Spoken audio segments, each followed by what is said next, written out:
Hey, listen, I quit. Yeah, I'm going into stocks.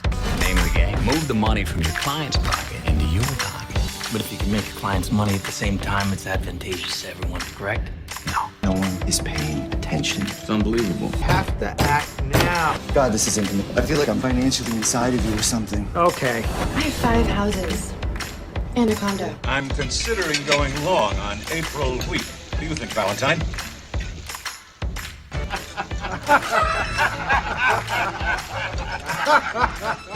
Alright, so hi guys, welcome again to the channel. For those of you who are new, welcome aboard. This is where we use Market Profile to trade the markets, and I show you how I use it and why you should be using it and how it could benefit your trading in the long term. Now, for those of you who are not new to the channel, then welcome back. You guys would have seen what I was covering, and I'm just going to walk you through where I am now, what I need to do with some of my positions, and once again I'll flash my P&L up on the screen so you can see exactly what I've done. Just as an intro to before I jump into the meat of things, as we know, there's a lot of trading styles and things out there. The reason we focus on Market Profile is because we know it is what the institutional players use. So the big players in this business, this is what they use. It doesn't matter what platform you've traded with, whether you traded in a bank or you didn't trade in a bank, you traded in a hedge fund, you've traded in a prop fund, it doesn't matter where you traded, right? You would have come across Market Profile if you're a professional trader. If you're not, it's totally okay. You probably know anything about it. You've got an opportunity now to learn about it. I think whether you're using CQG, for those of you who know what CQG is, whether you're using CQG, using Sierra charts, window trader, so all the stuff the larger players tend to use, they have Market Profile worked in. I had the pleasure of sitting with the developer, the person who came up with the idea, who co-partnered with Peter Stiedelmeier on Market Profile. That would be Stephen Hawkins. I had a lovely chat. Actually ran a podcast, so he was on my podcast, and again, if you listen to that podcast, for example, you will see that it is the thing to be doing, right? And again, you have to bear in mind, 99% of traders are not using this, and that's automatically an edge, right? So if we think about just the scarcity of people looking at the market in this way, just a handful, it means that there's an edge there already, right? So again, if you're not doing it, I would implore you guys to take a look at it. I've gone through the trouble of building my own time price opportunity chart, so my own Market Profile tool for MetaTrader that I use. It is available on Sierra charts. They all cost money, sadly. If you do want to know or get access to my tool, then join my Discord server, and then ask me basically, but it's available on the Discord. So again, just check it out. Once again, like I said, it is not free. No way you look, no way you're going to find Market Profile. So sadly, I won't be able to provide it to you for free. I'm not that charitable, right? Otherwise I don't think I'll be trading markets if I was that charitable, but so I won't be giving you for free. However, it is available if you want this, or you can just go and get the one from Sierra charts, or see if you use CQG, it's already built in. And there are a lot of platforms. I think mine is cleaner than most. It's closer to CQG's version, which is what I was trying to achieve when I was building it. So it's cleaner. While Sierra charts, I think it's a little bit more messy. I do have a video on the channel, which is how to set up your Market Profile on Sierra charts, so I have used it, so I know what I'm talking about. But in any case, without much ado, let's jump into the assets. So Aussie dollar, as I said to you guys, I'm structurally bullish on the Aussie. We did trade a little bit lower, so I had to lighten my positions. So again, I just flashed my P&L up on the screen so you can see where I'm sitting now. So I've had to go a little bit lighter. So again, that meant cutting some trades that were working against me and keeping the trades that are going for me. So I've created a nice little hedge here, but I felt it was necessary to lighten my dollar. I was more biased dollar short. Okay, so I was long a lot of assets that were against the dollar, and this is the challenge we have today in markets, and that's where you've got to be smart. Is that you're going to be contra the dollar or you're going to be going with the dollar on most of your trades. Now, what we're trying to do as traders is we're trying to capture those pockets of volatility where something will gain against the dollar more than other things, right? This is all we're doing, right? Because again, the correlations are really high. Some of the things you find that quantitative funds try and do more of is to achieve portfolios that are non-correlated, right? Because that's, you can get out huge alpha returns on those, which is why the equity markets are still popular, because you are going to find stocks that are going contra to the index, for example, right? So, but again, by and large, even with the stock market, a lot of stocks are correlated. So people will look for stocks that may be low float, for example, or they will look for stocks that are going to do outlier returns, have some kind of catalyst that are going to make them go more than other stocks, right? So it's the same thing with the other markets. It's just that it's much harder to do because volatility, say for example in currency markets, is a lot lower than that in stock markets. So finding a currency that's going to be volatile can be very challenging, and that's what makes trading forex hard. So again, all these people might be out there saying, oh well, it's just do it this way, just do it that way. It's great, but the reality of it is that you're going to take a lot of losses because you're going to get periods. If you don't know how to trade periods like this, where for maybe the good 1, 2, 3, 4, 5, 6, 7, 8 weeks we didn't see any volatility. We got some volatility in the 9th week. That was last week, where we got a big drop, great opportunity to trade the volatility back down again, and then now we're ground to a halt. So taking positions in these is not easy. So obviously for me, the logic around my Aussie position was to buy the dip and then look for an extension. We got some of that, and then we started to track back.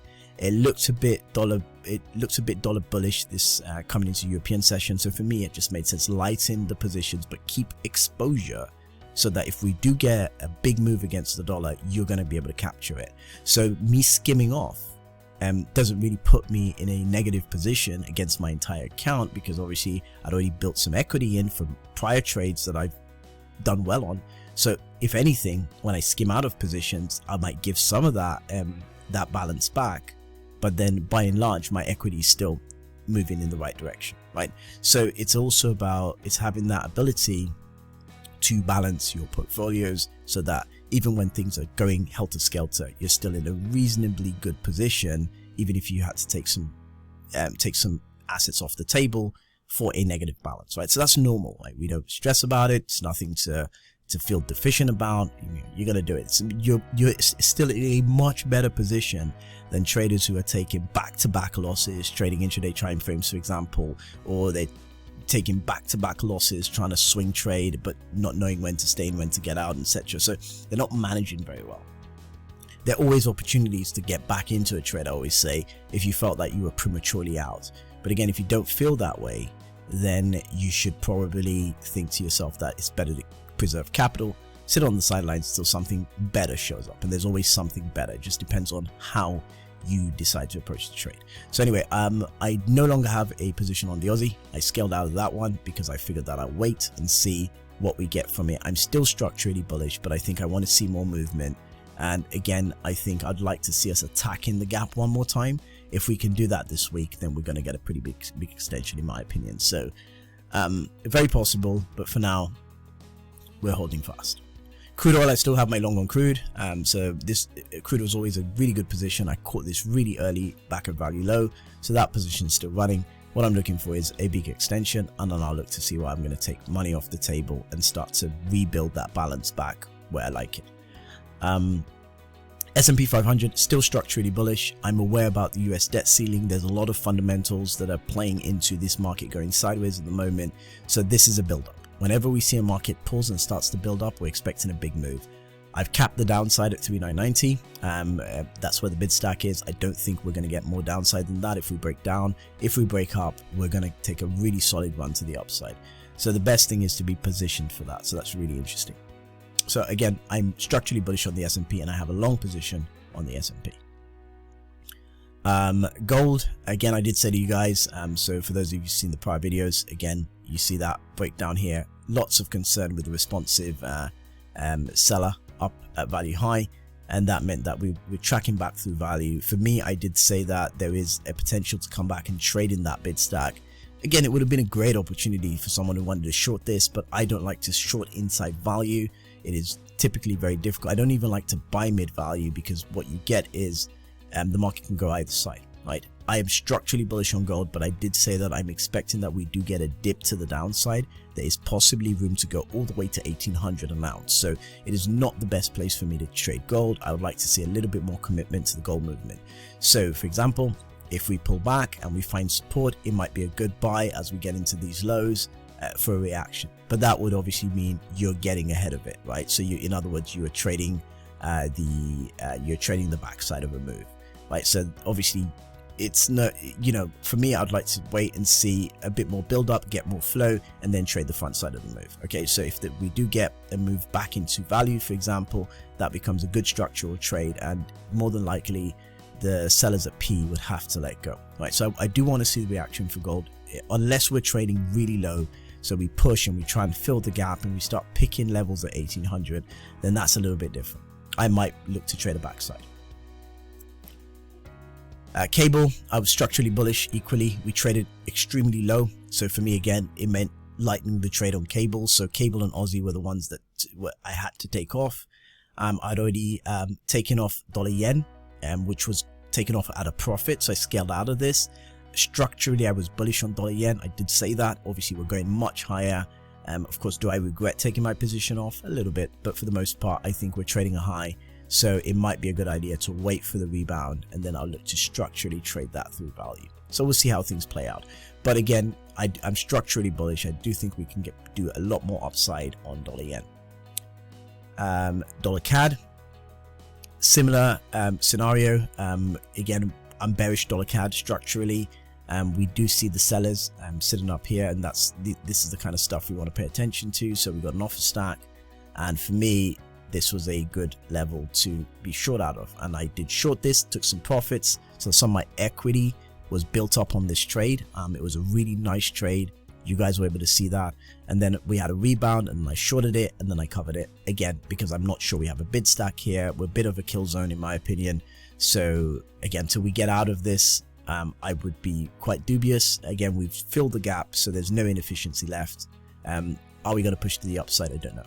So at this stage, I'll wait. If we do go up here and try and test out these levels, again, I would look to see if it's a good potential to sell back to the downside. But I'm structurally bearish on dollar CAD as a pair. Bitcoin, like I said to you guys, I don't like it at these highs. It's highly volatile. I look for it to press a little lower. So I'm watching that bid stack in at 24, 25K. That's kind of where my interest lies. If we trade down there and we start meeting a lot of support, then Bitcoin could be an interesting trade, right? So again, one of the things that you can see with Bitcoin, it's highly volatile, a very good value trader in my opinion. And again, guys, I have a whole structural course on Market Profile, which will help you understand some of the terms I use, why I do them, and so on. Sterling yen, definitely bullish sterling yen. Structurally, I've always said that I'm bullish on sterling yen.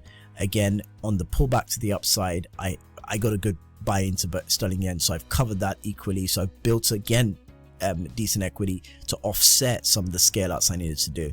And that's the thing, when you need to scale out of stuff, you want to be able to offset that to a degree. So your downside is limited, and you're still keeping exposure to those plays. So I do have some good stuff running, and I think that's important. Again, the Kiwi, this is a really good position to have. Again, this is a value trade, so we're going to trade through the gap. At the moment, I'm pretty light on most things, so my focus has largely been to spend a lot more time spend a lot more time in less assets that are contrary to the dollar, and I think that's kind of where my head has been largely. So I've got the SPY or the S&P. The FTSE's grinding me at the moment because the FTSE is another asset that I'm in at the moment, so it's grinding me a little bit. But the S&P is still pretty much holding up fairly well, as well as my position in crude. So I'm very light. So I'm only really in equities and commodity crude. I don't have any currencies on the go because I had to lighten up a lot of things. But the Kiwi, this is a good one, right? So again, I think this is a nice little boost here for the Kiwi, where we're going for to trade the gap, basically gap in value move. Again, if we look at where we are, you could have anticipated this. The Kiwi was looking very strong even when others wouldn't.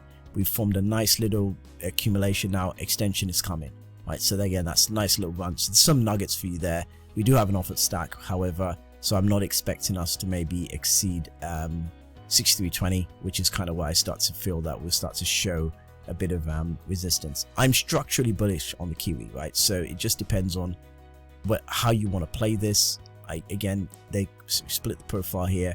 We can clearly see that, you know, we're taking some really decent upside. If we can get some more lighter bids back into value, could be a nice run to the upside. So the Kiwi is pretty good. I think this is actually one of the best trades you probably get this stage in the week. So it's a really nice little sit-in.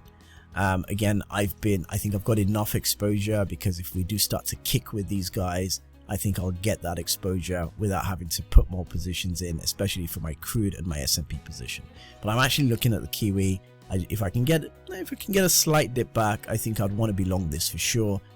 Coming into the end of the week, I do think we're going to go very quickly, fill that gap, and then it will be a nice little profit to take off the trade table. So again, I just want us to dip a little bit lower so that I can get probably a nice little fill, and looking for a move right to the upside. So again, I think that's pretty decent run coming there in the QE. So I think that's it for me. That's sort of the rundown. It's been quite an interesting week, I think, building up into, you know, all the fundamental news that is kind of lurking about. But structurally, we have to realize that the dollar is probably not going to stand up to a lot of scrutiny at this point. Again, we don't see the volume. Again, everything's very light, so we know news is coming. Whenever you see the volume is a little bit lighter, we're not getting those big breaks. I mean, with the Kiwi, we've got the interest rate decision coming up, so that should be along shortly. So again, we can expect that we're going to get a reaction from the Kiwi when it comes to things like interest rates. Beyond that, guys, hit subscribe, like the channel. Important for our growth. I'll keep putting out videos, keep showing you guys how this works. And like I said, the Discord is free. There's lots of support in there, so just check it out. But to my next video, guys, adios. Hey, listen, I quit. Yeah, I'm going into stocks. Name of the game. Move the money from your client's pocket into your pocket. But if you can make your clients money at the same time, it's advantageous to everyone, correct? No one is paying attention. It's unbelievable. Have to act now. God, this is intimate. I feel like I'm financially inside of you or something. Okay. I have 5 houses and a condo. I'm considering going long on April week. What do you think, Valentine?